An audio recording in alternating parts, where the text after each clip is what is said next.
천성경 927페이지입니다. 제가 훈독하겠습니다. 영계에 가게 되면 아담과 헤아가 가정의 왕이요, 종족의 왕이요, 민족의 왕이요, 국가의 왕이요, 세계의 왕이요, 천주의 왕인 것입니다. 그래서 영계에 가서는 하나님 대신자가 되는 것입니다. 야, 중요한 말이네요. 영계에 가서는 하나님 대신자가 되는 것입니다. 라고 되어 있어요. 하나님은 무형의 신이기 때문에 보이지 않습니다. 저 나라에 가서도 하나님은 보이지 않습니다. 그러나 하나님도 채가 필요합니다. 그래서 하나님이 지은 만물 세계를 채를 가지고 있습니다. 무형의 신을 채를 입을 수 있는 상대적인 존재를 필요로 해서 만물을 창조했기 때문에 완성된 아담과 헤아는 하나님이 몸이 되는 것입니다. 아주 좋은 말씀이에요. 심판의 말씀이 있을까 봐 굉장히 저는 속으로 두려워했는데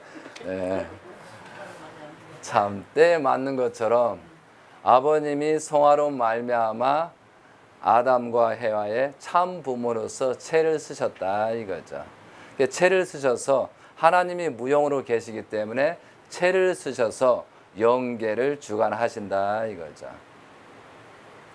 그럼 여러분들 마찬가지예요. 여러분도 영계에 가게 되면은 책임을 다하고 나면은 어떤 일이 벌어지냐면은 종족적 메시아로서 책임을 다하는 입장에 서 있는다 이거죠.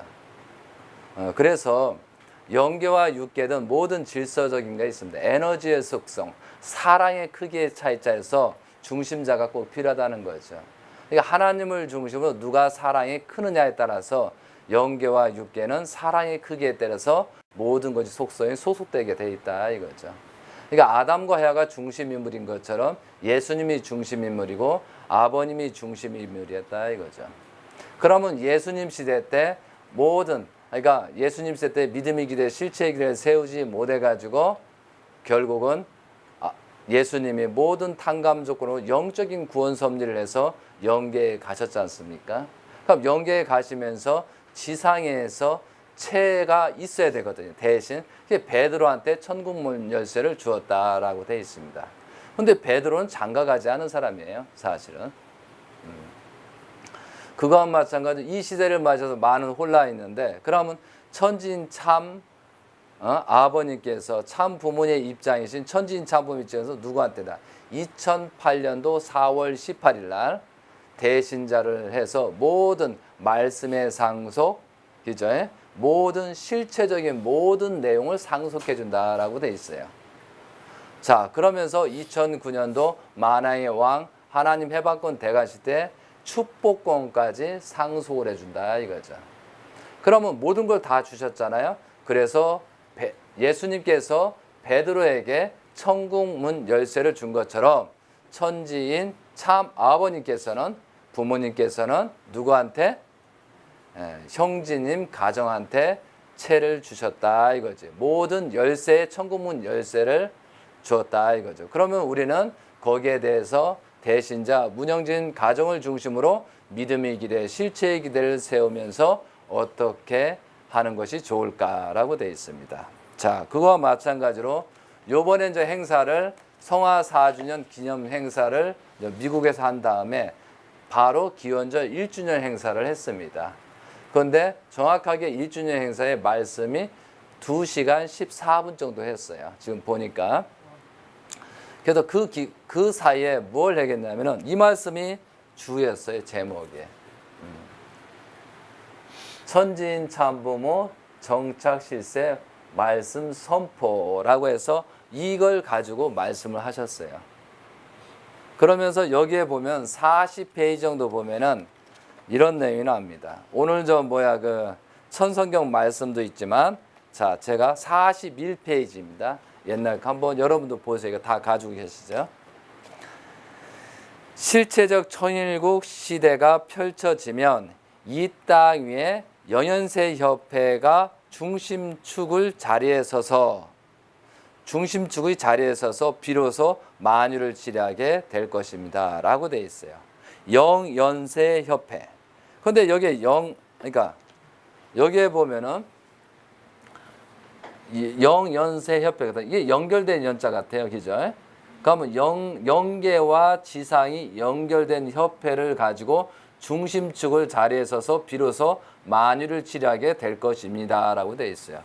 그럼 여기서 자세하게 영계와 육계를 연결하여 실체적인 통일을 완성하고 천리와 천도로 섭리를 경륜하게 된다는 뜻입니다. 라고 되어 있어요.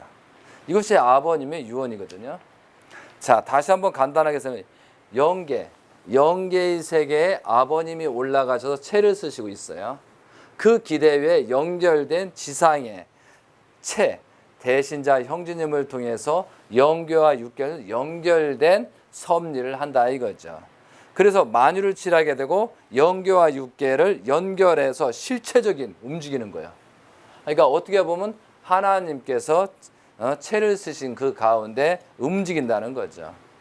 그리고 이것을 완성하고 천리, 뭐예요? 하나님의 질서. 그러니까 천리, 하나님의 사랑이라고 볼까요? 그러면 천도, 법도라 이거죠. 법도의 섭리를 경륜하게 된다는 뜻입니다. 이걸 굉장히 강조하셨거든요.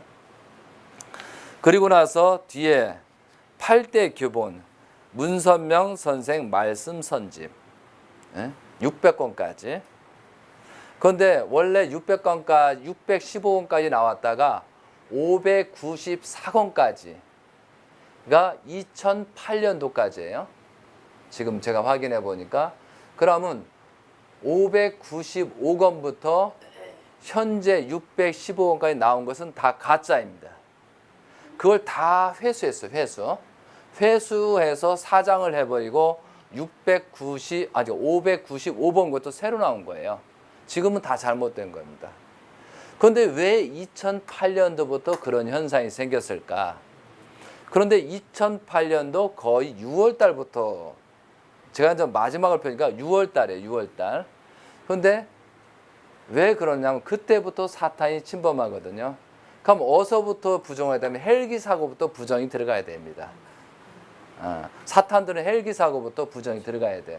그래서 그때 이후부터 전부 다 책을 변경했다 이거죠.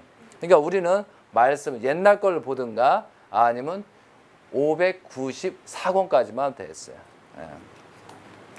그 다음에 원리 강론을 해야 된다. 그 다음에 천성경을 해야 된다. 가정맹세, 평화신경, 천국을 여는 문, 참가정. 저거예요. 그것을 일단 한 것이 없는 사람 가져가서 자 훈독을 하시고요. 그 다음에 평화의 주인, 혈통의 주인이라고 되어 있습니다. 그리고 마지막으로 세계의 경전입니다. 이 8교재거든요. 여기에 원리 본체로는 분명히 안 들어가 있습니다. 분명히 여기는 안 들어가 있어요. 그래서 다시 말씀드린 것은 아버님의 말씀 선지, 그 다음에 우리가 말씀 선지 다 읽을 수가 없잖아요. 그러니까 시작을 우리가 원리 강론부터 시작해야 돼요. 근데 원리 강론을 잘하려면 뭘 해야 되냐면 성경을 알아야 돼요. 그러니까 우리가 최소한 해야 될 것은 원리 강론을 먼저 알아야 되고 성경을 알아야 되고 그 다음에 천성경이 시작돼야 된다 이거죠. 그러면 천성경은 뭐냐면 말씀의 교훈성이 어떻게 하라는 교훈성입니다. 그러니까 원리 강론은 복귀 섭리가 이렇게 진행되니까 따라와라. 근데 그것을 실체적으로 하는 것은 성경이다 이거죠. 그래서 이제 성경이 뭐냐면 어떻게 보면 구약 시대는 모세가 지었고 모세가 있고 신약은 현재 예수님 돌아가서 400년 이후에 나온 게 신약이에요. 그럼 많은 변경은 있었지만 그 내용을 봤을 때 그래서 현재 지금 대신자 형제님께서 성경을 중심으로 하는 이유가 거기 있어요. 그래서 왕구 그렇잖아요. 왕구. 전신갑주. 그러니까 전신갑주를 입고 우리가 전력 두고 점신전력에서 승리를 해야 된다. 그럼 전신갑주가 뭐냐면 말씀의 채를 입으라는 뜻이에요. 갑옷 입으라는 게 아니고 갑옷. 이해되시겠어요? 말씀의 채를 몸에다가 전부 다 넣어가지고 그 기대를 세우라는 조건이다 이거죠. 그런 말씀을 가지고 주 요주예요. 그런 내용을 했기 때문에 이제 우리가 어떠한 신앙을 할 것인가가 가장 중요하다 이거죠. 자, 원리 강론에 보면은 여러분이 하도 말씀 맨 뒤에 여러분이 참조로 오늘 한번 읽어 563페이지부터 566페이지를 꼭 읽어보세요. 왜 그러냐면 예수님 시대와 동시성으로 보면 예수님 당시와 오늘이에요. 그러니까 예수님 당시와 오늘을 보는 거예요. 근데 그때 예수님 당시에 아버님께서 예수님은 뭐냐면 세례 요한이 책임이 있었단 말이죠. 그럼 세례 요한 책임을 짓고야 되는데 세례 요한을 책임을 못 지게 한 사람이 있어요. 그게 누구냐면은 사가랴하고 엘리사벳하고 두 사람이 책임이 크다는 거예요. 왜 그러냐면 사가랴의 집안에서 예수님이 탄생하셨습니다. 그런데 6개월 차이가 나잖아요. 그럼 6개월이 세례 요한이 형입니다. 그런데 거기에서 이제 뭐 사가랴가 세례 요한이 나오기 전까지 벙어리가 됐다라고 나오잖아요. 그러면 나오기까지 믿지를 않았다는 얘기예요, 결국은. 그런데 세례 요한이 나오니까 내 자식이 귀한 줄 아는 거예요. 그래서 마리아한테 임신된 것을 3개월 뒤에 내쫓는 겁니다. 이해되세요? 그런데 전부 다 계시를 받았거든요. 그런데 그런 과정에서 세례 요한이 더 귀하게 여겨서 예수님을 내보낸다 이거죠. 그리고 거기 중심인물에 나타나자는 것이 그 이후에 사가랴하고 엘리사벳의 딸이 있었습니다. 그 딸하고 예수님하고 혼인을 해야 된다라고 돼 있어요. 이거 아버님 말씀이에요. 그런 복귀 섭리를 진행을 해야 되는데 결국은 그 섭리를 못했다는 거죠. 자, 왜 그런 엘리사벳과 그죠? 마리아라는 것은 배가 다르지 않습니까? 그럼 이복 형제란 말이죠. 그러면 아브라함 시대에 가서도 먼저 사라가 아기를 못 낳으니까 먼저 하갈이라는 종에서 이스마엘을 얻습니다. 그리고 본처인 사라에서 이삭을 낳아서 가인과 아벨 섭리를 하는 거다 이거죠. 이 얘기를 보면 아담도 마찬가지예요. 아담도 아담의 씨를 낳아야 되는데 먼저 사탄의 씨를 먼저 낳은 것이 해와입니다. 그래서 가인과 아벨 건이 복귀 섭리가 된다 이거죠. 그런데 아버님 말씀 중에도 있습니다. 아버님께서 복귀 섭리 이런 걸 모든 내용을 다 탕감 조건을 세워서 가야 된다 이거죠. 근데 분명히 그러니까 어머님, 그러니까 성진 어머님은 해와의 사명에 복귀 섭리를 해야 된다.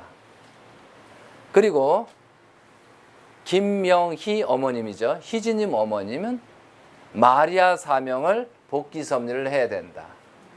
그리고 한학자 참 어머님은 재림주의 어머니로서 사명을 다해야 된다. 이렇게 돼 있어요. 이것이 전부 다 순서대로 돼 있다 이거죠.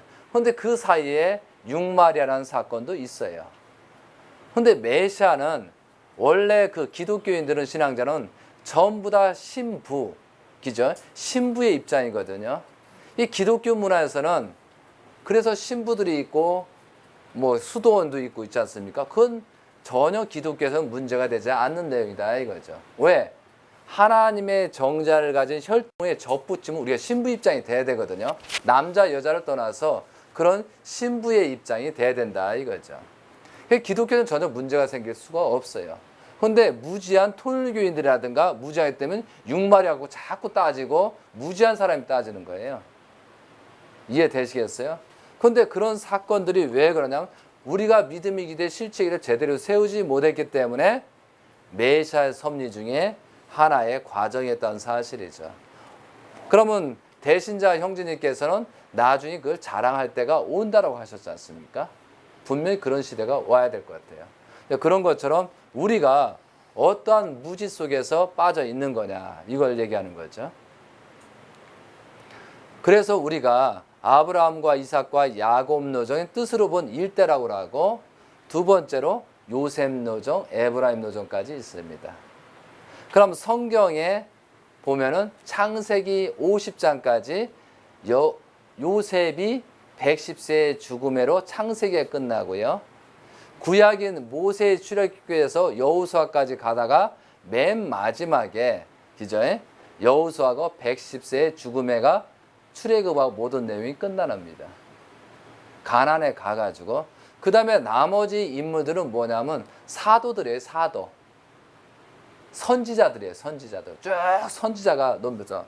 그래서 왜 선지자가 보면 그 당시에 회개하고 용서를 빌게끔 해서 그 단계별로 선지자가 필요하다는 거죠. 거기에 이제 에레미야라든가 엘리야라든가 많은 선지자, 사무엘이라든가 많은 선지자들이 있었잖아요. 그런 선지자들이 필요했다는 거죠. 그리고 나서 예수님이 오시는 거거든요. 그것처럼 우리가 성경을 모르고서는 아무것도 할 수가 없습니다. 그래서 이제 우리가 더 중요한 것은 자 기원절 이후에 성화 4주년 이후를 먼저 말씀드리기 전에 아버님 성화부터 형제님이 왜 그런 문제가 생겼는가를 우리가 분명히 짚어야 되거든요. 자, 2001년도에 1월 13일 날이 하나님 왕권 즉위식을 했습니다.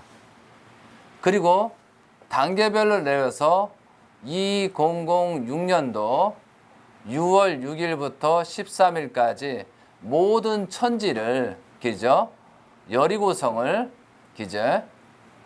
여리고성을 승리한 그 기대처럼 천정국 입궁 대관식을 하잖아요. 그러면서 아버님께서 모든 것을 재창조 역사를 하십니다. 그때 상징적으로.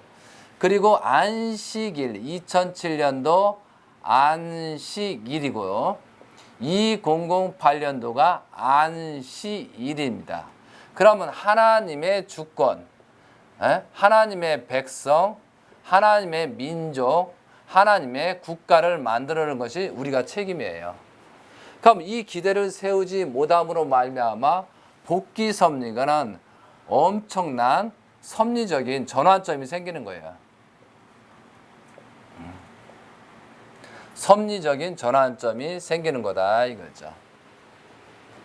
그런데 이것을 사탄들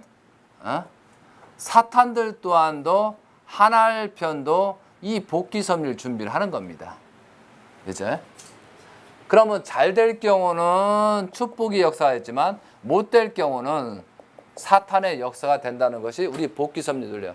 그런데 결국은 2007년도, 2008년도에 주권, 백성을 세우지 못하면서 사탄이 침범하는 조건이 생긴다 이거죠. 그러면 거기에 중심 인물들이 여러 사람 있잖아요. 거기에 가룟 유다에 대신하도 곽회장이 문제가 생기고 또한 여자의 입장인 해와의 입장인 해와를 타락시킨 것은 김요남의 입장이 딱 분리가 되는 거예요. 그래서 2007년도 가룟 유다가 배반한 것처럼 곽정환이가 분명히 배반한 것입니다. 거기서부터 주권을 세우는데 주권이 어려워지는 거예요. 그리고 해와 입장 모든 사람들 여자로 국회의원을 내보내는데 그것도 안 된 거예요. 그런데 여기에서 여리고성을 점탕할 때 믿음의 기대, 실체의 기대를 전부 다 세웠으면은 여리고성을 점령해서 승리를 기대를 이루는데 정탐 40일이 실패하지 않았는데 그 과정이 실패가 된 거예요. 그러면 아버님의 그동안에 해왔던 내용들을 모든 걸 정립을 해가지고 그 믿음의 기대, 실체에 대해서 세웠으면 충분히 주권을 세우고 갔습니다. 그런데 우리가 타락의 근성으로 안 된다 부정적인 측면을 하기 시작합니다. 그래서 청평부터 많이 나왔어요. 왜 안 되는 걸 아버님 하실까? 그러니까 모든 것이 근데 이때 기준이 뭐겠어요? 이때 기간이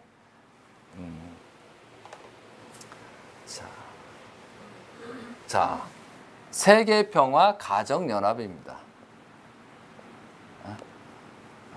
가정연합을 중심으로 해가지고 섭리를 진행하려고 했던 거거든요. 그런데 이것이 실패가 된 거예요. 그래서 2008년도 4월 18일이죠. 4월 18일 대신자 형제님을 세우면서 다시 통일교를 시작하는 거예요. 통일교. 그러면서 그때부터 통일교를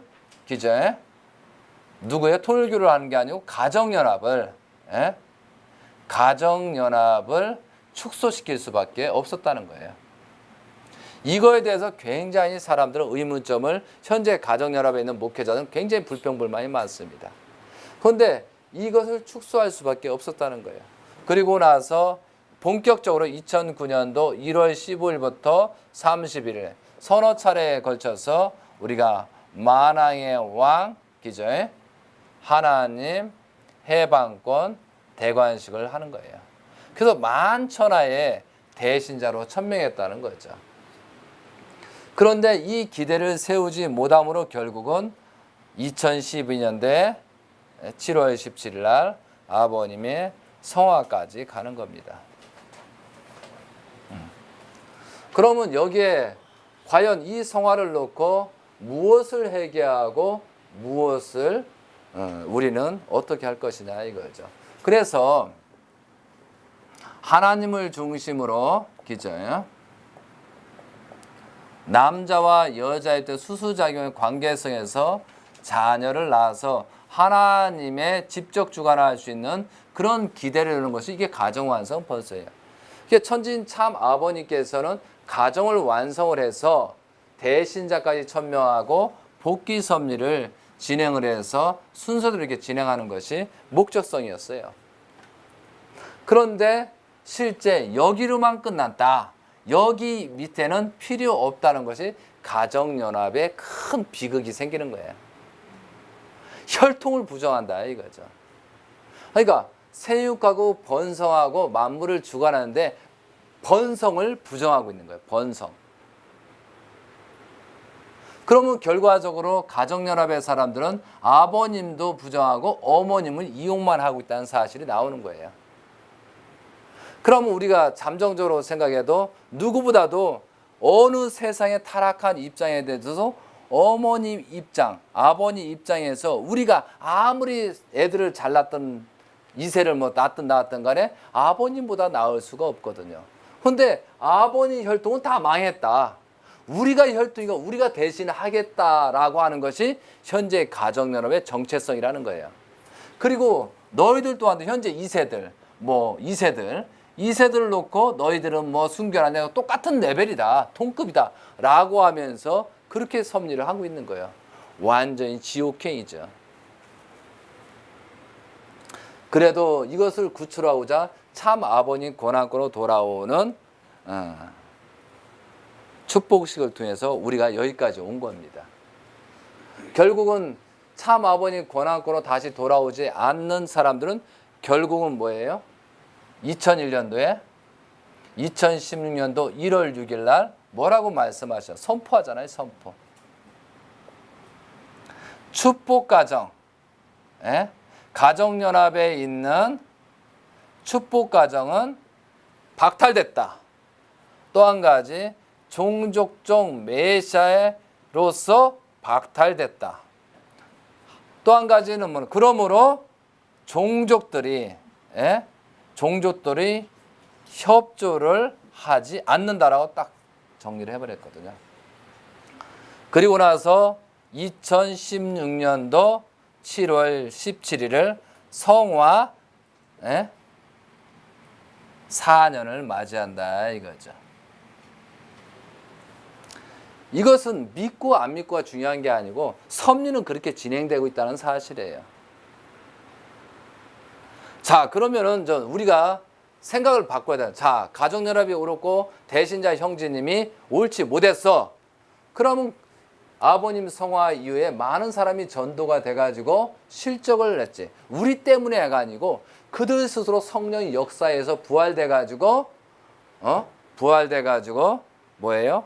경제적인 면도 나아지고 모든 것이 나아졌는데 오히려 그때보다도 반쪽 나버렸어.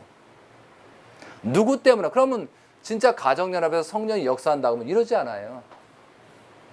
자, 언제 우리가 옛날에 초창에 통일교가 있으면서 모든 기독교, 불교 다 오라고 그랬지. 언제 차단한 적이 있었습니까? 없었어요. 그런데 통일교가 차단하고 있어요. 현재 가정연합이 차단하고 있다면 그때부터는 뭐냐? 위험하고 그래서 세뇌 정치를 한다는 거예요. 그거부터 성령이 역사하지 않는다는 것을 증거하는 거예요. 성령이 역사하는 것은 아무나 들어와서 흡수시켜버려야 되거든. 요즘은 제가 다른 교회를 못 갑니다. 오면은 벌써 난리가 납니다. 아이고 참 그런 형국이 생겼어요. 갑자기 저는 강의하다 보니까 유명 인사가 돼버렸어요. 딱 어디고 가도 이호택은 비원리 집단이다라고 해서 아니 제 말씀 강의는 듣지는 않고 제 얼굴만 보고 이단시 하니까 이거 참 보통 문제가 아니에요. 근데 저 한 가지 기쁨은 저는 이렇게 행복한지 모르겠어. 옛날보다 많이 이뻐졌어요. 어제 거울 자세히 보니까. 근데 왜냐하면은 우리가 뭐 남들은 뭐 고생이 많다 힘들다 강의도 준비하지 참 힘들다라는데 우리 뭐 힘들게 있어야 뭐 힘들다고 그러지. 저는 1%도 힘든 게 없어요. 재밌어요 이거. 재밌다는 표현은 좀 그렇고 진짜 기쁩니다. 예, 신난다. 하나님과 함께한다 이거죠. 자, 2세들의 가장 문제점이 뭘까요? 자, 가정연합의 2세들이 첫 번째 1번 하나님을 몰라. 두 번째 영계를 몰라. 영계를. 세 번째 먼저 원리도 몰라. 그러면서 어떤 논리? 세상적인 6,000년 동안 섭리한 우리의 나라는 존재를 가지고 평가하고 자빠졌어요. 참. 자, 여기까지가 진행이 됐습니다. 지금부터 무서운 얘기를 합니다. 자, 아버님께서 메시아 재림주로 오셨습니다. 재림주로 오시는 순간에 통일교인들은 한쪽에서 늘어나지만 현재 타락한 6,000년도 타락한 것이 핵가족을 해서 인구가 계속 줄어들고 있었어요. 맞아 안 맞아요? 그리고 통일교에서는 막 만인학주의 운동해가지고 막 나버리잖아. 그런데 이 현상이 이 만난 축복가정이라는 사람들이 전부 다 타락돼 버렸어. 그러면 어떤 현상이 생겨요? 다시 주는 현상이 생길 거다 이거죠. 하나님을 모르면 주는 현상이 생겨요. 그리고 어떤 거 거꾸로 기독교인들이 다시 진짜 성도들이 양심적이고 신든 사람이 차기 시작한다는 사실을 우리는 분명히 알아야 된다는 거예요. 그렇기 때문에 뭐예요? 하나님을 모르기 때문에 뭐예요? 환난, 심판, 그 다음에 탕감이 있어야 된다, 안 있어야 된다? 있어야 된다는 거예요. 이것이 정의요. 자, 대신자 형제님께서는 말씀하십니다. 정의로서 용서와 회개가 돼야 돼. 자, 정의가 필요하다 이거예요. 어떤 관점에서 회개자? 다 용서할 수가 없어요. 그래서 대신자 형제님께서 바람펴도 용서를 해야 되냐? 그래 잘했어. 오늘은 이쪽 여자가 했으니까 다음에는 이쪽 여자가 하시오. 참 고맙소. 나는 용서하겠소. 자, 우리 애들아 오늘은 저 아저씨하고 바람 좀 펴라. 오늘은 돈 많이 준다니까 거기서 해서 돈 좀 벌어와라. 그렇게 해도 되느냐? 그걸 가지고 용서를 해야 되냐 이거지. 정의가 없다는 거예요. 하나님과 연계를 알아야 정의 기준에서 용서를 해야 된다 이거죠. 그게 잘못됐을 때 그러면 용서하기 전에 먼저 회개가 먼저예요. 회개가. 그렇기 때문에 우리는 아버님에 대해서 성화에 대해서 정확하게 우리 스스로 각자의 진단을 하고 하지 않으면 안 돼요. 그럼 여러분들 여기 있는데 얼마만큼 아버님에 대해 성화에 대해 깊이 생각하면서 회개하고 용서를 비냐 이거죠. 그러니까 회개하고 용서를 그 빈 조건만큼 여러분의 축복이 역사할 수밖에 없어요. 그 이상은 안 되게 돼 있어요. 그건 정확한 거예요. 그러니까 아버님의 성화를 놓고 어떠한 입장이 됐느냐. 그래서 저는 그래요. 여기에서 뭐 참 자녀님들이 어떻다, 뭐 어머님이 어떻다. 이거 저는 그렇게 중요하지 않습니다. 우리가 아버님 성화가 되지 않았다면은 그 조건을 썼다면 이런 일 자체가 생기지가 않아요. 그 때문에 성화의 원인과 우리가 회개하고 용서를 비운 거기에 초점을 가져야지 그 결과에 기잖아요. 뭐 자녀들이 어떻다, 뭐 어머님이 어떻다, 뭐 책임자가 어떻다. 이 결과에 대해서 책임을 논하는 사람, 그럼 너는 무슨 책임이냐고 내가 물어보고 싶어요. 그러면 다 좋아. 당신은 무슨 죄를 졌고 무슨 책임을 졌느냐. 근데 현재 가정연합이든 어떻게 보면 어머니 욕하는 사람들은 우리는 책임 별로 없어. 우리는 따라만 갔잖아. 신앙만 했잖아. 그러면은 자, 종족적 메시아라고 줬잖아요. 자, 재림주가 오셔가지고 종족적 메시아의 사명을 준 메시아란 말이에요. 메시아. 그 메시아들이 하는 얘기가 나는 조금밖에 책임이 없고 조금밖에 책임이 없고 아무런 책임이 없어요. 너희들 책임자야. 너희들. 이게 뭐예요? 아담과 타락으로 말미암아 책임을 증가하는 거나 똑같은 얘기예요. 그죠? 다 내 책임이라 가야 다 어머니도 자녀님도 우리 다 구할 수가 있잖아요. 그래서 저는 어떻게 보면 이게 비전인 것 같아요. 우리가 회개하고 용서를 빌고 또한 우리가 재림주를 맞이해서 그런 기대를 쌓지 못했기 때문에 우리는 회개하고 용서의 죄인이니까 너희들 다른 세상에 있는 진짜 성도들이 와가지고 그걸 진두지휘해서 먼저 앞에 나갔으면 좋겠다는 것이 이게 신앙의 근본의 자세라 이거죠. 그런데 하물며 종족적 메시아라는 사명을 줬는데도 불구하고 그 자체도 부정하는 거예요. 자, 아까 내 천국문 열쇠는 어디다 줬다? 지상에.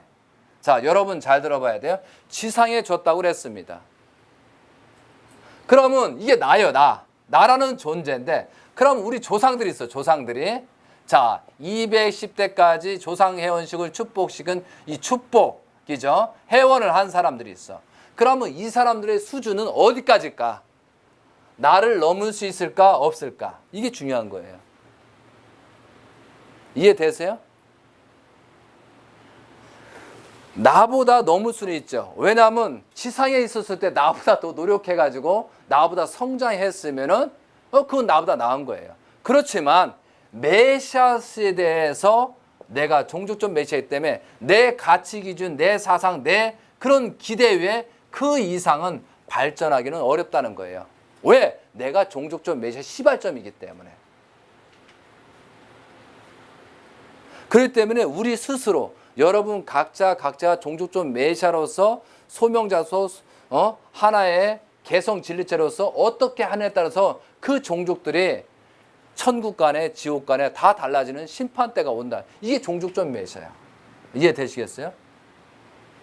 그 종족적 메시아하고 우리가 축복 과정이 얼마나 중요한가를 알아야 돼요. 그래서 아버님께서는 영계에 가셨지만 축복 과정이 귀하기 때문에 다시 살리는 작업을 하는 거예요. 살려놨는데도 내 책임은 아니고 네 책임이라 하면 그 사람은 더 지옥 가야 돼, 지옥. 회개하지 않는 사람은 지옥 갈 수밖에 없어요. 그러면 영계에 갔는데 지옥 갔는데 몰라서 그래시오. 그렇게 얘기할 수 있어요? 지옥에 떨어졌는데 몰라서 그래요. 거기서도 너 때문에. 그 지옥에는 맨 너 때문에 했다고 쌈박질했어요. 그러니까 결국은 나는 복은 내 것이요 죄는 네 것이요 라고 하니까 나쁜 놈이잖아요. 그러니까 나쁜 놈, 세상에서 나쁜 놈이라자. 나밖에 모르는 나쁜 놈. 정확하게 나오는 거예요. 이게 베푸는 사람한테 뭐라고 그러냐. 이게 베푸는 사람이 많으면 많을수록 그 축복의 역사가 벌어진다 이거죠. 그 종족적 메시아 인식을 우리는 달려야 돼요. 그러면 영계를 대표해서 이 가정들을 어떻게 또 협조를 받을 것이냐. 자, 하나님이 복을 주고 싶어요. 그러니까 하나님이 복을 주고 싶은데 어떻게 줄까? 이제 질문을 많이 하죠. 어떻게 얼마를 어떻게 줄까? 그러면 타락한 세상에서도 조직체도 계획서를 내고 보고서를 내고 승인을 받아야 뭐 돈이 나오든가 하지만 그러면 하나님께서는 그냥 복을 덩크덩크 주겠냐고. 나 같아도 안 줘. 나 같아도. 줘봐야 뭐해. 엉뚱한 데 쓰냐. 복만 주고는 잘했다. 그래서 뭐냐면 돈이 있으면 봉사활동을 많이 했다. 그건 다 사기꾼이야. 다 사기꾼. 돈이 없을 때 남한테 베푸는 작업을 해야 돈이 있어도 한다 이거죠. 있으면 하겠다. 없으면 안 하겠다는 얘기 아니에요. 결국은. 그러니까 우리는 없어도 많이 합시다. 그죠? 그래서 우리는 그 그릇을 만들어야 돼. 그죠? 그 그릇을 사이즈를 우리는 지금부터 만들고 이것이 성전이에요. 자, 여기 한번 읽어보세요. 뭐라고 썼을까요? 모범 가정이라고 썼습니다. 그죠? 그럼 여러분들이 모범 가정이라고 했을 때 여러분은 어떠한 모범 가정 생활을 할 거냐 이거죠. 내가 모범 가정이 되지 않았는데 어떻게 어떤 그릇으로 전도할 거예요. 그런데 전도대장자 와가지고 막 얘기해서 막 얘기하고 뭐 설명 다 좋았어. 너나 잘해라. 너나 잘해. 네 집안이나 잘해. 까불지 마. 자식이 원리 조금 안다고 뭐 이렇게 까불고 말이야. 대신자 이대 형제님 안다고 까불고 자빠졌네. 그 욕 안 먹어달라면 우리가 처신을 똑바로 해야 돼요. 똑바로. 그러니까 원래 보면 하나님을 욕먹이고 대신자를 욕먹이고 모든 걸 욕먹이는 꼴이 되는 거예요. 그럼 참 아버님 고난권으로 왔지만 여기도 가라지가 있고 문제가 있는 사람이 많이 있다고 그랬어요. 왜? 무턱대고 온 사람도 있거든요. 뭘로 물고. 그물에 얼떨결에 걸린 사람도 있어. 얼떨결에. 가다 보니까. 얼떨결에 걸렸지만 일단은 시대적인 혜택을 받았으니까 정신 바짝 차리고 그물에 빠져나갈 생각하지 말고 좋게 해서 열매를 맺혀야 되겠죠. 지금 가정연합이든 뭐 기존의 통일교든 그런 사람들은 어려움에 빠질 수밖에 없어요. 왜? 제가 요번에도 또 광고를 할 거예요. 자, 대한민국 세계에 대한민국에 210개 교회가 가정연합 교회가 있어요. 여기 이제 처음 온 장로님한테 제가 문자를 보내요. 어떤 교회든 너희 교회에 성령이 역사한다면 내가 그 교회 나가겠다. 요즘 가끔 던지는 메시지예요. 당신 교회 당신의 말씀이 성령이 역사한다고 그러면 내 그 교회 나가겠다고 그랬어요.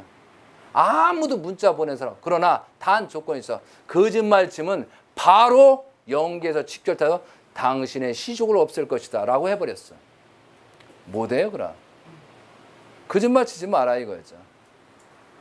말로만 뭐하고 지금 현재 가정연합에서 자기들끼리 가장 욕을 합니다. 그런데 남 앞에서는 안 합니다. 요즘은 이제 부부들끼리 욕 못할 거예요. 왜냐하면 오히려 저기 북한보다도 더 세뇌가 돼가지고 누가 욕하면 바로 잘려버립니다. 요즘은 전화도 안 받네. 이제 괴로워 죽겠어.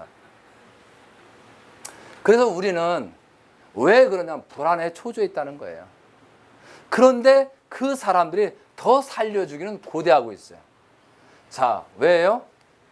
무슨 예죠? 심판의 시대가 오기 때문에 그래요.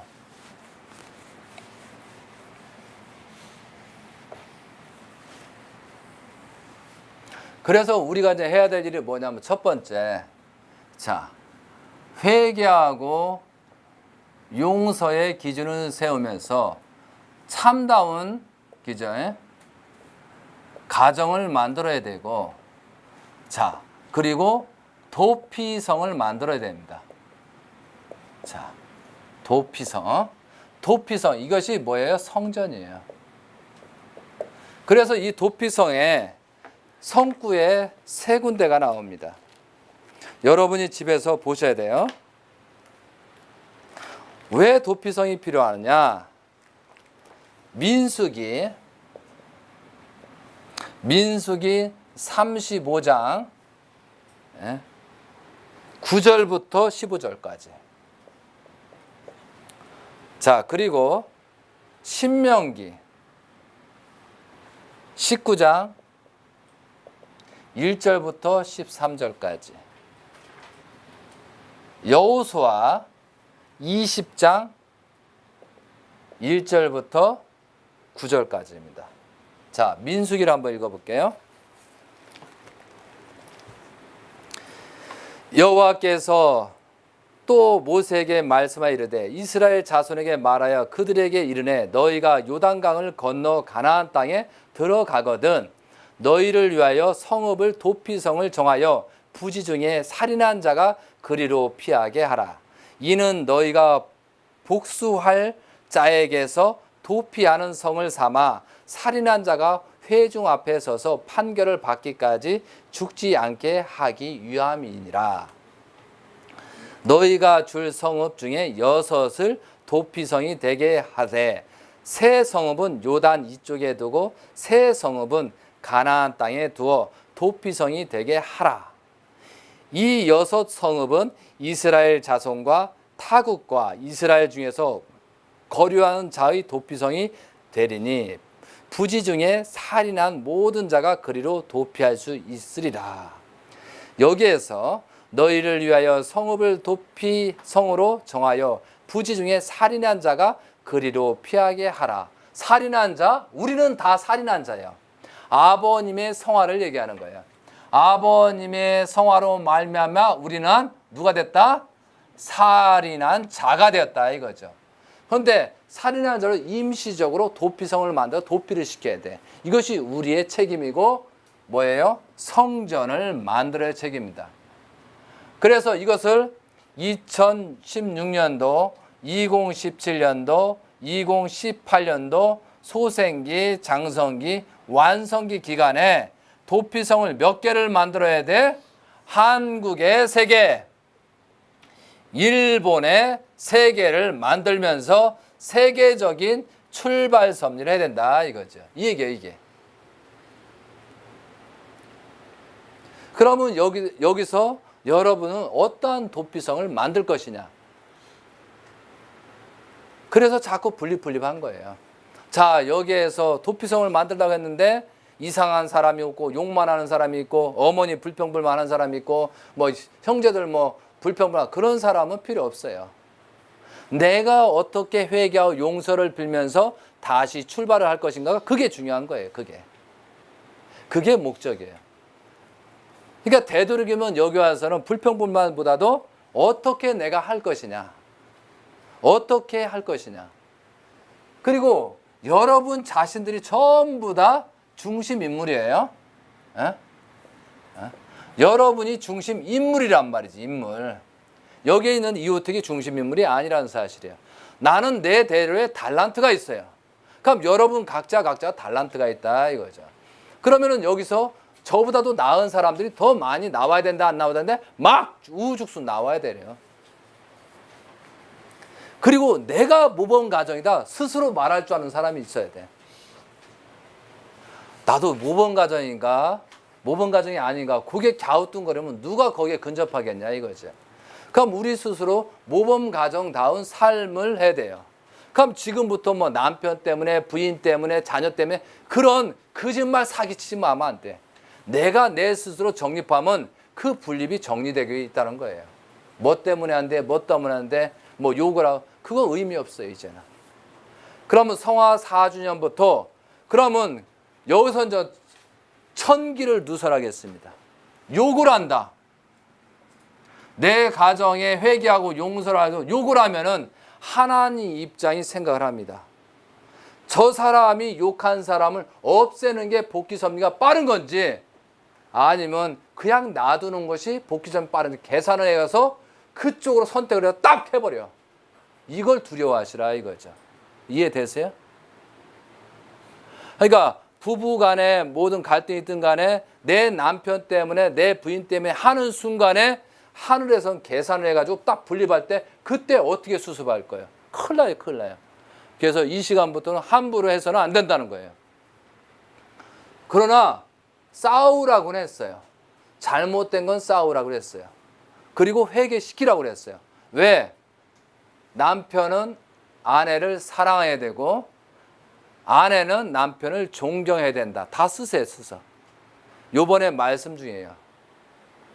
좋은 걸 가지고 존경을 하라 이거죠. 그리고 환경이 안 좋았을 때, 환경이 안 좋을 때 더 존경하라고 서로 사랑을 해야 된다고 했어요. 다 좋을 때 뭐 사랑해요? 무슨 의미가 있어요? 다 뭐 행복할 때 뭐 자동이지. 근데 정말로 어려울 때 더 존경을 하고 서로가 사랑을 해야 된다 이거죠. 어떻게 보면 사랑의 표시적인 현상이라고 보겠죠. 그래서 우리가 어떠한 기대를 가지고 신앙적인 기준을 세워서 나갈 것이냐 이게 중요한 거예요. 자, 성화 4년 이후에 욕보다는 우리가 뭐가요? 심정의 세계를 가서 회개와 용서를 빌고 그 사람을 진실로 위해 주인다 이거죠. 저 정성명도 하나 줘보세요. 자, 그리고 또 한 가지는 우리가 제가 이렇게 이제 정성면단을 써가지고 이름을 써서 조상들을 협조해서 이런 내용을 몇 번 내가 광고를 했어요. 자, 이제 오늘부터예요. 오늘부터 3일 동안 작성해서 작성한 대로 정성을 드리세요. 오늘부터 꼭 가져가서. 조상들의 종족전 메시아라고 했는데 이 종족들을 복귀된 종족들을 자꾸 섭리적으로 입장을 세워주고 하게끔 일을 줘야 종족이 복귀가 된다니까요. 왜? 그러면 얼마나 이 종족전 메시아 고마워요. 일거리가 생겼어. 종족들이 멍하니 있다가. 그러면 종족전 메시아 명령한 대로 했는데 아무것도 지시 안 해봐. 그러면은 재림할 수가 없다는 거예요.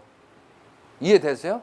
그러면 정성명단을 작성하고 이렇게 협조만 해달라고 우리 종족들이 협조해달라. 그러면 종족들한테 협조해달라고 그랬어. 하나님한테 협조해달라. 뭘 어떻게 하라고. 종족이 물어볼 거 아니야. 뭘 어떻게 하라고. 알아서 해줘. 뭘 알아. 종족들이 배운 게 없는데. 시켜야지. 거꾸로 뭐냐면 나이 한 70 먹고 80 먹은 노인네들하고 할아버지한테 아버지 늙었으니까 가만히 있지만 가만히 있어요. 가만히 있어요. 그러면은 금방 병나도 죽어요.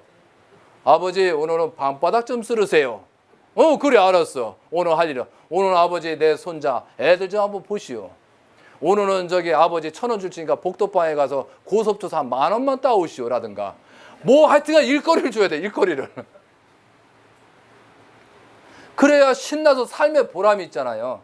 그래서 사람들 일 있다가 정년퇴임하면 바로 늙어 죽습니다. 왜? 일거리가 없으니까.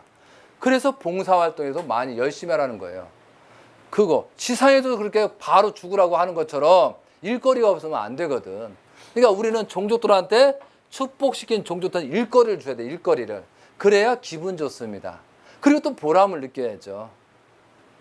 아니 아버님이 참 아버님께서 기잖아. 모든 종족들을 전부 다 기대에 위해서 이 역사를 하고 우리한테 하라고 시킨 거잖아요. 그러니까 우리는 왜 안 하냐 이거지. 그래서 여기서 이제 구분하는 거예요. 귀신, 그리고 영인 구분하는 거예요. 자, 귀신하고 영인하고 차이점이. 자기 혈족한테 안 가는 것은 귀신이에요. 귀신. 그러니까 내 종족들이 오고 협조해 주는 건 상관이 없는데 이상한 영인이 온 건 그 귀신이라니까. 귀신. 남이 와서 그 귀신이라고 해요. 귀신. 귀신같이 온다 그래요. 귀신. 요즘은 귀신이 많아서 그런데 해병대를 많이 가더라고. 귀신 잡는 해병대 해가지고 거기는 물귀신이 많은지는 모르겠지만 하여튼 그래요. 그러니까 귀신을 잡든 뭐든 간에 귀신을 잡으려면 우리가 원리 무장을 해야 되는 거예요. 가끔 저보고 기도해달라 뭐 해달라 하는 사람이 있는데 속으로는 제가 안타까움도 있어요. 그렇지만 힘들면 제가 해드릴게요. 걱정하지 말고 마하고 오세요. 왜? 분립한 사람이 해주면 그만큼 효과는 나거든요. 근데 우리는 뭐냐면 영들이 지금도 이제 분립하고 있어요. 영들이 분립되고 있습니다. 말씀이 들어가는 건 알으잖아. 그럼 그만큼 영이 분립해 나가요. 그래서 주일날 예배가 중요하고 자꾸 교회를 가라는 거예요. 왜? 분립이 되니까. 그래서 우리가 어떤 기준을 해가지고 신앙생활을 하냐 이거죠. 자, 영이 분립되잖아요. 그런데 내가 원리 말씀 하나 알았어. 그러면 그 영이 다시 들어오지 못합니다. 왜? 환경이 안 맞으니까. 그래서 내가 이제 정성을 드려야 된다. 정성은 처음과 끝이 똑같아야 된다고 했어요. 그러니까 형제님 대신자한테 정성을 드려야 된다. 걱정하지 마라. 그죠? 그러면 내가 다 치료하고 섭리를 주관할 것이다 라고 그런 말씀을 드렸잖아요. 걱정하는 사람들은 공부 못하는 사람이 걱정이에요. 학교에서도 돈 못 버는 사람이 걱정이에요. 그죠? 그러니까 없는 사람이 걱정이에요. 부자라든가 능력 있는 사람 전혀 걱정하지 않습니다. 때만 와봐라. 이때다 해서 IMF 때 현상이 뭔 줄 알아요? 못 사는 사람은 더 못 살고 부자는 신나게 돈을 벌었다는 사실이에요. 그게 지금은 뭐냐면 제가 왜냐면 2016년도 성화 4주년을 맞아서 위기이자 기회라는 얘기를 하고 싶어서 하는 거예요. 남들이 어려울 때 우리는 기회라고 해서 우리는 어떻게 살찌고 갈 것이냐 이거죠. 그러면 다시 얘기해서 하나님을 중심으로 이잖아요. 믿을 수 있는 기절, 믿음과 신뢰를 할 수 있는 나 자신이 돼야 된다는 거죠. 이것이 우리가 해야 될 일이에요. 그래서 어떤 사람이 나를 잘 알잖아요. 그럼 어떻게 돼요? 아, 내가 그동안에는 내가 이렇고 참 당신하고 못하고 내 삶이 얼마 있어. 그러나 이게 섭리를 알았으니까 이제부터 나를 믿든 안 믿든 그거 중요해. 너 스스로 잘해라. 이렇게 해야지. 자꾸 과거 생각해서 옛날에 저 여자는 욕 많이 했구나. 뭐 예를 들어서 누구 욕을 많이 했으니까 또 거기에 연결되면 골치 아프다. 이렇게 해서 도망가지 않도록 우리가 변하는 모습을 해야 된다 이거죠. 근데 변하는 것이 얼굴에 자동으로 나타나야 되는 거예요. 그러니까 우리는 여기서 기쁘고 넘쳐야 돼요. 기쁘고 넘치면서 남한테 어떤 생명의 기쁨을 줄 것이냐. 이게 중요하잖아요. 이것이 우리가 해야 될 거예요. 그리고 대신자 2대 왕님, 문영진 가정에 봤을 때 아버님이 쉽게 해서요. 아버님께서 자랑할 수 있는 가정이 그렇게 많지 않았잖아요. 그러면 우리가 2대 왕님을 중심으로 자랑할 수 있어. 전부 너무 많아서 셀 수가 없어요. 라고 2007년도 1월 6일 날 그런 얘기 들으러 한번 가보자고. 미국에. 그래서 부담 갈 것 쉬운 방법이에요. 가장 쉬우면서 행복한 방법이다 이거죠. 여기 각자가 사명을 가지고 해야 돼요. 그리고 혹시 부인관계, 남편관계 어려운 사람 본인부터 해결해요. 이제까지 30년, 40년 살았는데 서로 신뢰할 수 없게끔 만들었다는 것은 각자가 책임져야 되는 거예요. 특히 자녀들이 뭐 내 말 안 들어, 뭐 안 들어 그렇게 얘기되면은 우리 저기 위에 우리 딸도 있지만 내 말 안 들으면은 신뢰성이 잊어버리기 때문에 그때부터 딸한테 가서 경배를 하든가 해가지고 다시 회개시켜서 끌고 와야지. 자, 이 얘기하면은 각자 우리 종족적 메시아를 가진 우리 여러분은 엄청난 게 부담이 될 겁니다. 근데 저는 이 단상에 쓴 거예요. 부담 주려고 서 있는 거예요. 아니, 행복만 주면 그거 안 하잖아요. 부담도 주면서 같이 가자고 노력하는 것이 저의 모습이라고 생각됩니다. 자, 오늘의 하이라이트. 그러면 앞으로 아버님이 성화한 이후에 2016년부터 어떠한 전환점이 생기느냐. 이것이 요한계시록 19장부터 나오는 거예요. 요한계시록 19장. 오늘 가서 읽어보세요. 밥 먹다가 읽지 말고 기도하시면서 읽으세요. 요한계시록 19장. 자, 대신자 형제님께서 말씀하십니다. 요한계시록 17장 18절 큰 음녀가 나와서 사탄에서 모든 것이 가정연합이 무너지고 모든 것이 무너졌다라고 나옵니다. 그것이 이제 2015년도까지를 얘기하면서 6년도 7년도 연장되는 거예요. 그러면서 바벨론이 패망하다 뭐냐면서 2019년이 아니고 2016년도죠. 지금부터 어떤 시대가 벌어지느냐 잘 들어보세요. 요한계시록 19장 1절 2일 후에 내가 들으리 하늘에서 허다한 물이 큰 음성 같은 것이 있어 이르되 할렐루야 구원과 영광과 능력이 우리 하나님께 있도다. 하나님께서 역사하기 시작한다는 거죠. 그의 심판은 참되고 의로운지라. 지금 현실에 음행하고 뭐하는 것을 한다. 음행으로 땅을 더럽게 한 그 음녀를 심판하사 자기 종들의 피를 그 음녀의 손에서 갚으셨도다 하고. 그러니까 그 음녀가 뭐예요? 음녀는 뭐냐면 해와로부터 타락된 남자 여자 모든 사람을 음녀라고 합니다. 음녀를 통해서 타락의 근성을 가진 사람. 두 번째 할렐루야 하니 그 연기가 세세토록 올라가더라. 또 24 장로와 내 생물이 엎드려 보좌에 앉으신 하나님께서 경배하여 이르되 아멘 할렐루야 하니 보좌에서 음성이 나서 이르시되 하나님의 종들 곧 그를 경외하는 너희들아 작은 자나 큰 자나 다 우리 하나님께 찬송하라 하더라 이거죠. 물론 복귀는 된다 이거죠. 자, 19장 8절. 그에게 빛나고 깨끗한 새 마포 옷을 입도록 허락하셨으니 이 새 마포 옷은 성도들의 옳은 행실이로다 하더라. 천사가 내게 말하여 기록하라. 어린 양이 혼인잔치에 청함을 받은 자들은 복이 있도다. 참 아버님 권한권은 축복을 받은 사람들은 복이 있도다 하는 뜻이에요. 하고 또 내가 말하되 이것은 하늘의 참되신 말씀이라 이거죠. 하나님이 참되신 말씀이라. 11절. 또 내가 하늘에서 열린 것을 보니 보라 백마와 그것을 탄 자가 있으니 누가? 백마 말 흰 말 깨끗한 말 하나님의 말. 그런데 묘하게도 여기서 이 얘기하면 될까 모르겠을까 잘 모르겠는데 연하님이 말띠 형제님이 양띠 이렇습니다. 그것은 여기에 비약하기는 어렵지만 그렇다 정도만. 또 그의 이름, 그러니까 백마와 그것을 탄 자가 있으니 그거 이름은 충신과 진실과 그의 공의로 심판하며 싸우리다. 누가? 대신자 형제님께서 심판한다 이거죠.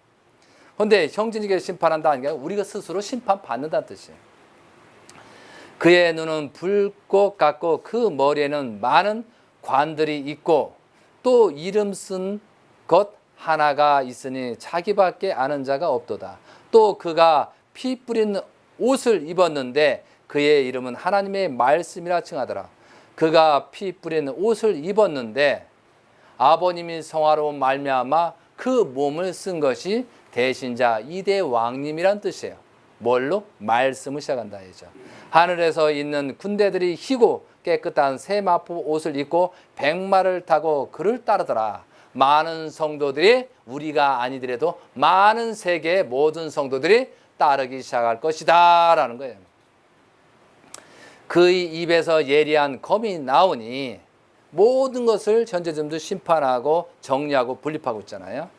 그것은 만국을 치겠고 친히 그들을 철장으로 다스리며 또 친히 하나님의 곧 전능하신 이의 맹렬한 진노의 포도주로 밟겠고, 그러니까 다시 성주를 통해서 진노의 포도주를 다시 밟고 새롭게 성주를 마시게 한다 이거죠.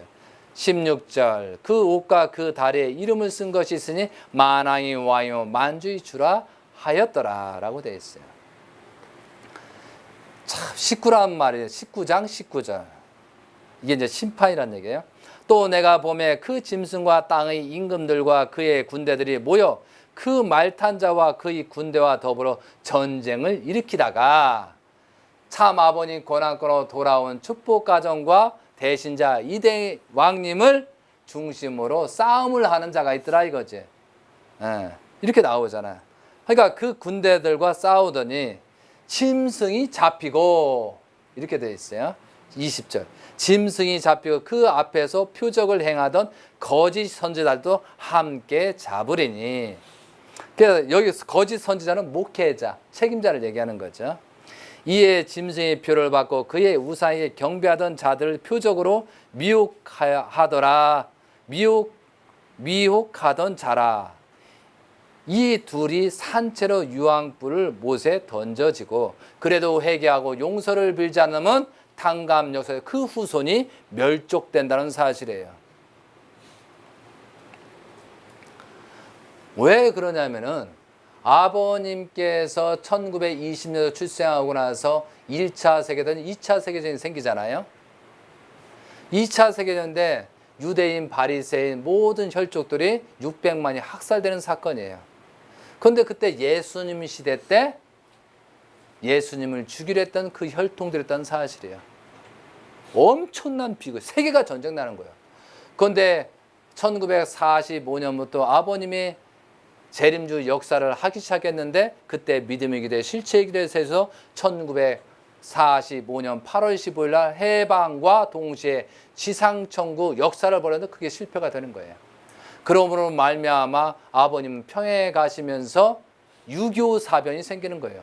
한국과 일본을 완전히 전쟁해서 수십만 명이 죽고 남과 북이 또 분립현상이 생긴다는 거죠.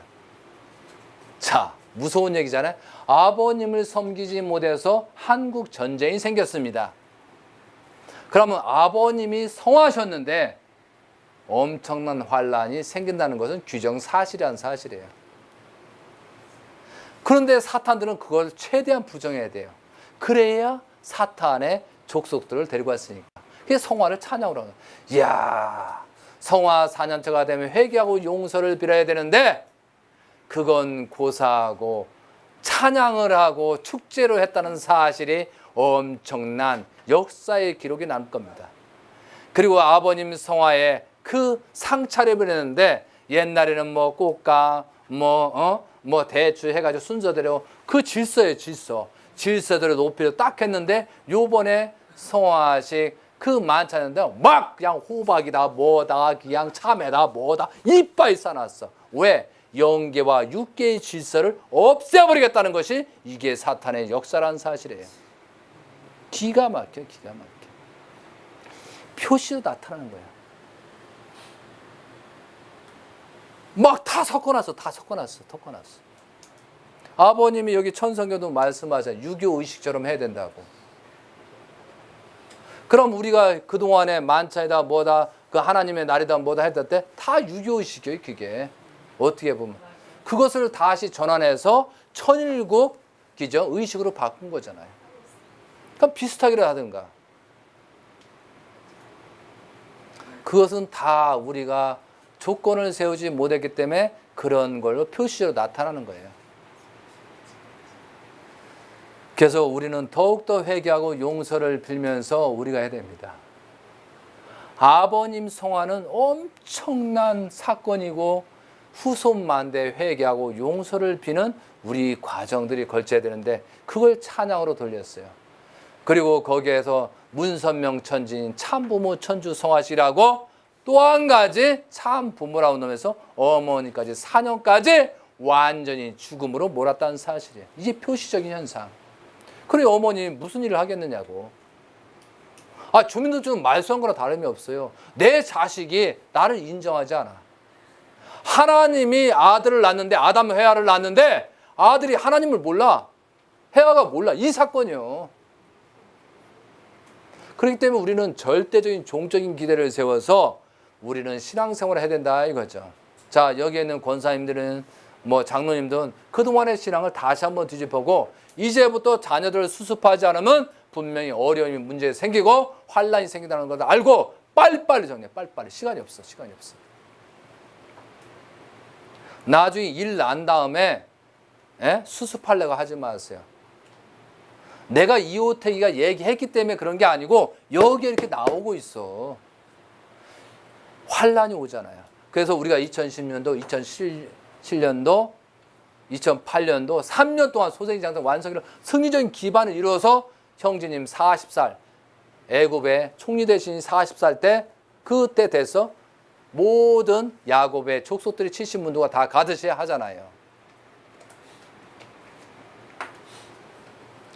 그래서 여기입니다. 짐승들을 잡히고 그 앞에서 표적을 행하던 거짓 선지자와 함께 잡혔으니 이는 짐승의 표를 받고 그의 우상에 경배하던 자들은 표적으로 미혹하던 자라. 이들이 산채로 유황불에 붙은 못에 던져지리고 그 나머지는 말탄 자의 입으로부터 말씀으로 나오는 검에 죽으며 모든 새가 그들의 살로 배불릴지라. 이렇게 됐어. 이것이 19장의 내용입니다. 자, 마무리하는 쪽으로 가겠습니다.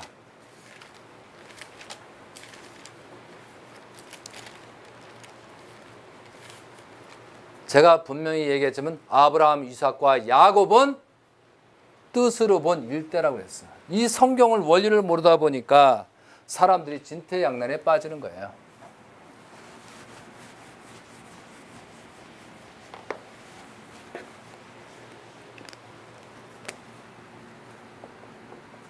아브라함, 이삭, 야곱은 뜻으로 본 일대예요, 일대.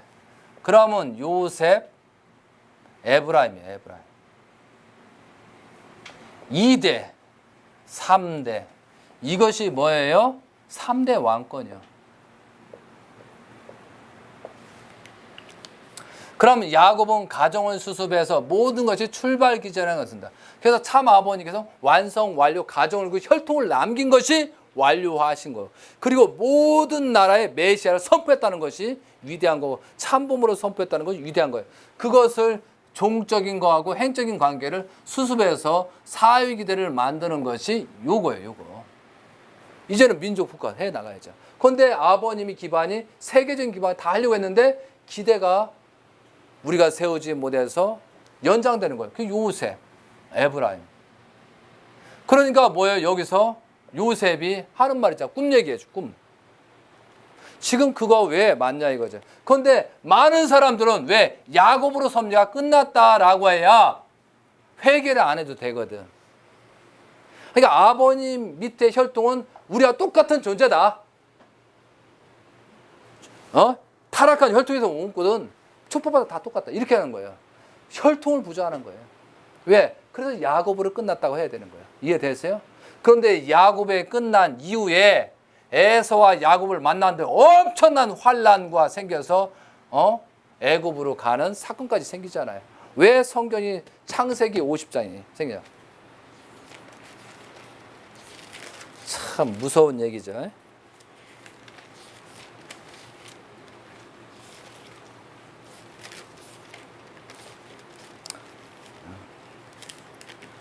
창세기 37장.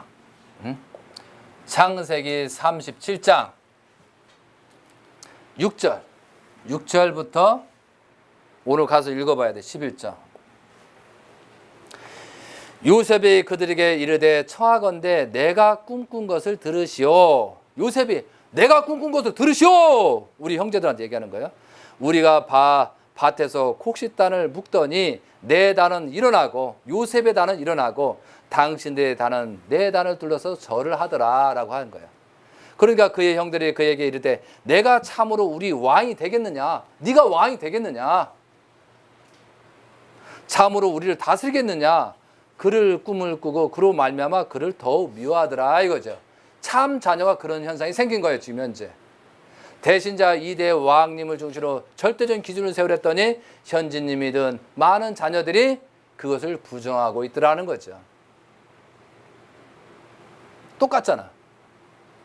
그 다음에 요셉이 다시 꿈을 꾸고 그의 형들에게 말하여 이르되 내가 또 꿈을 꾼즉 해와 달과 11별이 내게 절을 하더라 하니라. 그러니까 그의 꿈을 아버지와 형들에게 말하며 아버지가 그를 꾸짖고 야곱이 꾸짖으면서 그에게 이르되 내가 꿈꾼 것이 무엇이냐? 너와 내 어미와 내 형들이 네 말이 맞다면 참으로 가서 땅을 엎드려 내게 절하겠느냐라고 물어보는 거예요. 그의 형들은 시기하되 그의 아버지는 그 말을 간직해 두었더라. 참 아버님께서는 그 말을 간직해 두었더라 이거예요. 그러면 여기에 해와 달, 아버님을 영계에 가셨으니까 영계의 입장이기 때문에 떨어졌다는 표현은 좀 그렇고 영계에 계시고 달도 마찬가지예요. 영계에 있다. 천진 참범으로서 저는 그렇게 생각해요. 아버님이 어머님이 참 어머니 아버님이 만왕의 해방권 대가제도 대신자를 선포한 걸로 사명이 다 끝났다. 완료하고 승리했다라고 보는 거예요. 그 이후에는 중요하지 않다고 보는 거예요. 그러나 모자협조도 무슨 섭리적으로 협조는 필요했겠죠. 그러나 섭리적인 내용에서는 대신자 2대 왕님을 중심으로 가는 것이 맞다. 그러면 여기에서 해와 달이 별이 다 절을 하더라. 대신자 2대 왕님을 중심으로 모든 사람이 절을 해야 된다는 뜻이에요. 그럼 왜 요셉 노정과 똑같아? 그래서 요셉이 언제가 110대까지 사면서 나중에 왜 얘기를 하냐면 흉년 1년차, 2년차, 3년차가 수습을 다 해가지고 애굽으로 다 가는 사건을 형제님 대신자 2대 왕님이 할 거라는 거예요. 그렇기 때문에 우리는 어머님에 대해서 자녀들 언급하면 안 돼요. 이해됐어요? 그리고 우리가 어떠한 조건을 세워도 믿음의 기대 실체의 기대를 세우는 것이 형제님이 자랑하고 하나님이 자랑하고 아버님이 자랑할 수 있는 그 기대를 세우는 가정이 정말 믿음의 기대 실체의 기대예요. 자, 여기 봐봐. 우리 모범 가정도 있잖아. 그렇게 설명할 수 있는 그런 입장이 돼야 된다는 사실을 아셨으면 좋겠어요. 아시겠습니까? 그래서 우리가 많은 비유와 상징과 나옵니다. 예수님의 비유. 누가복음 13장 6절. 자, 이것만 읽고 마무리하도록 하겠습니다.